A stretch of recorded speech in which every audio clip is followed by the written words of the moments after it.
Troops, I saw Bear here. Today, we were all caught off guard by a surprise update from the devs. This is Update 55. It's a very small update, meant mostly for balance changes for the game right before the holiday season. As such, there's nothing super new about this update, but they did call it Update 55, and wouldn't be me if I didn't cover every single damn update. So let's jump right into it. With the gameplay changes, crane arms are now obstructed from picking up or putting down shippables through the bulwark. Shippables transported by a BMS pack mule, flatbed, or BMS long rider are now destroyed when the vehicle is destroyed. The only shippables that are excluded are fuel containers, material pallets, resource containers, and shipping containers, but anything else, vehicles, artillery, guns, those kind of things, they're all a loss. On ships, you're no longer able to place down blueprints. Now, if you played the last update, you would know that blueprint placing in the water was a sure way to get your ship to turn faster. That is no longer the case. However, the engine reversal mechanics for all large ships, including the Naki-class submarine, has been improved to more dramatically affect the turn rate of ships in motion. Likewise, the Titan-class battleship rudder size has been increased, which will increase the base turn rate by 33%. For the Metalworks Factory Recycler modification, it has a new cost. It's gone from 25 to 150 construction materials. However, there is now a new recipe available. This recipe requires an input of 15 construction material, 1 metal beam, and 10 heavy oil, with 8 megawatts of power, and it will output 1 processed construction material. Material Factory Assembly Bay modification now has a metal beam recipe, similar to the sandbag and the barbed wire recipes. Coal Refinery Coal Liquefier modification, concrete recipe, now also produces 10 sulfur. The Coal Refinery Advanced Coal Liquefier modification also has a new recipe that costs 300 coal, 100 liters of water, and 6 megawatts of power to produce 1 concrete, 15 sulfur, and 100 liters of oil. Some map changes include, in the Clashta, a rail bridge was added west of Watchful Nave. In Morgan's Crossing, they added a shipyard to Lividus. In Origin, the western coastline has been reworked to allow for more space for ship movement. I guess that means the last naval landing video I did is the only time we will ever see that crescent beach next to Finis. And also, the pre-placed tracks near Initum have been moved along the southwestern road instead of along the beach. In Tempest Island, the port town is now no longer Liar's Haven and is now instead the Iris, right in the center. That's going to make for some interesting fights. Some other changes include build site ghosts are now rotated to the direction the player's camera is facing when selecting the structure. Pressing the A or D keys in a build menu will cause you to cycle through the different building tabs in that menu, so you can more quickly access the section of the menu you want. You don't have to click on it. All gunner positions now show remaining ammo in the vehicle's inventory to be consistent with tank cannons. You no longer have to hop out of a gunner's seat in order to check the ammo in the inventory. Improvements have been made to the shippables section of UI within vehicles that can carry shippables. When hovering over an empty shippable slot, a tooltip is shown informing the player a shippable can be stored. A tooltip for the shippable section has been added explaining what shippables are, and the quantity of shippables that a vehicle can store is now shown. Entering a friendly vehicle with a recently disconnected driver removes the post-disconnect protection on the vehicle. Vehicles in post-recovery mode or protected by a recent disconnected driver can now no longer be wrenched by enemies. This should help alleviate any pains surrounding server resets or server disconnections.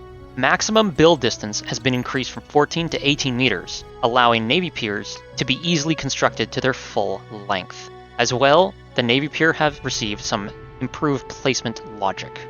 The Blumfield LK20, it's the bicycle, spawns are now rotated so the exit position is unobstructed. This will reduce causes of players becoming stuck when the bike is frozen. Players and vehicle temperatures will now return to normal when outside of a snowstorm.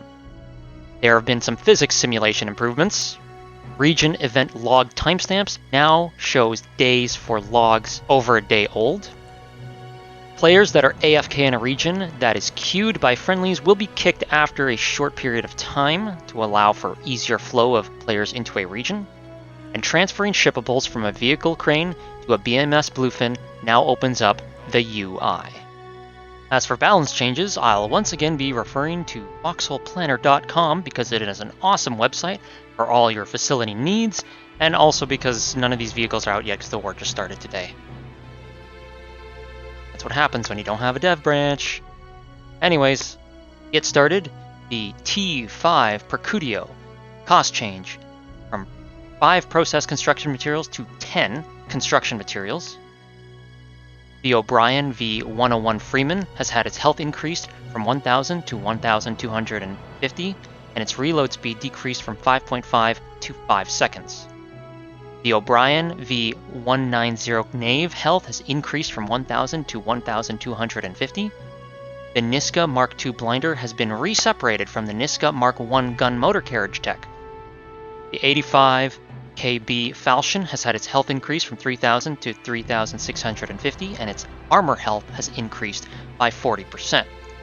The 85 KA Spatha has had its health increased from 3,000 to 3,650. Its armor health has been increased by 23%. Its reload speed has decreased from 5 to 3 seconds, and its firing duration decreased from 2 to 1.5 seconds. The 85 VG Talos has had its health increase from 3,250 to 4,000. Its armor health has been increased by 13%. Its ammo capacity has increased from 5 to 12 shells. The Gallagher Outlaw Mark II has had its health increase from 2,700 to 2,950. Its armor health has been increased by 10%.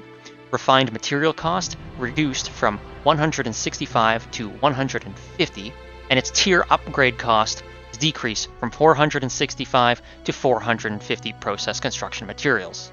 The Gallagher Highwayman Mark III has had its health increase from 2,700 to 2,950. The armor health has been increased by 10%. The tier upgrade cost has decreased from 480 to 465 processed construction materials. The Gallagher Thornfall Mark VI has had its health increase from 2,400 to 2,650, and its armor health increased by 10%. The Silverhand Lordscar Mark X had its ammo capacity increased from 6 to 12 rounds. The 945G Stygian Bolt added a high velocity modifier of 50%. The Balfour Stockade 75mm has added a high velocity modifier of 35%. The Naki-class submarine driver now receives low or empty battery warnings, referring to battery charge instead of fuel when the batteries are in use. Battery charge consumption whilst submerged has decreased from 0.14 to 0.1.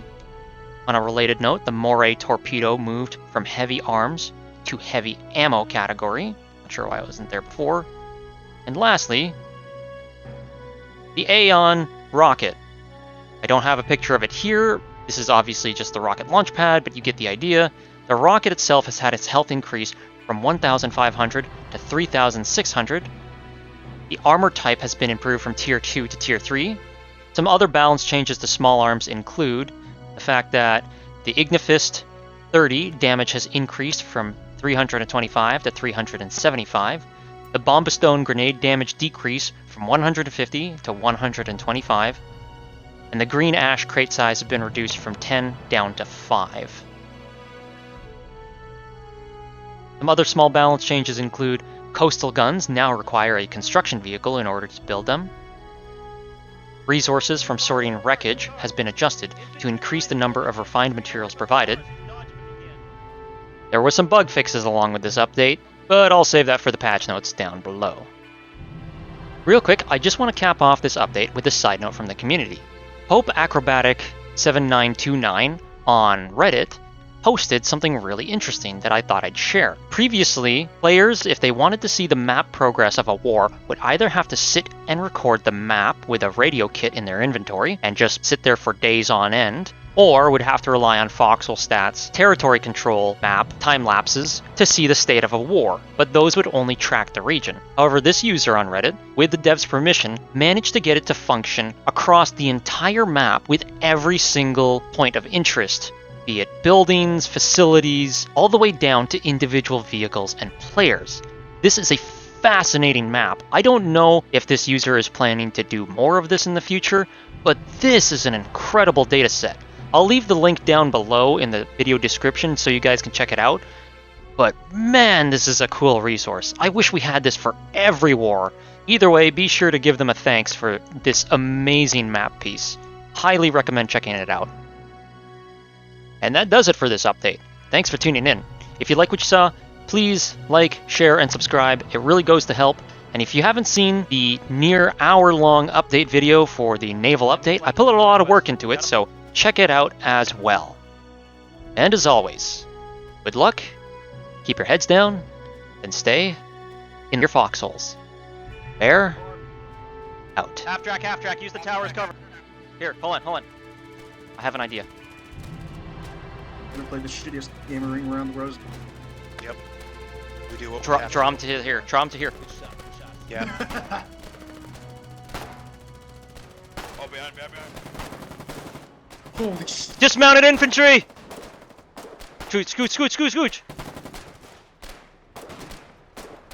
Oh, I pulled out the wrong grenade. Fresh.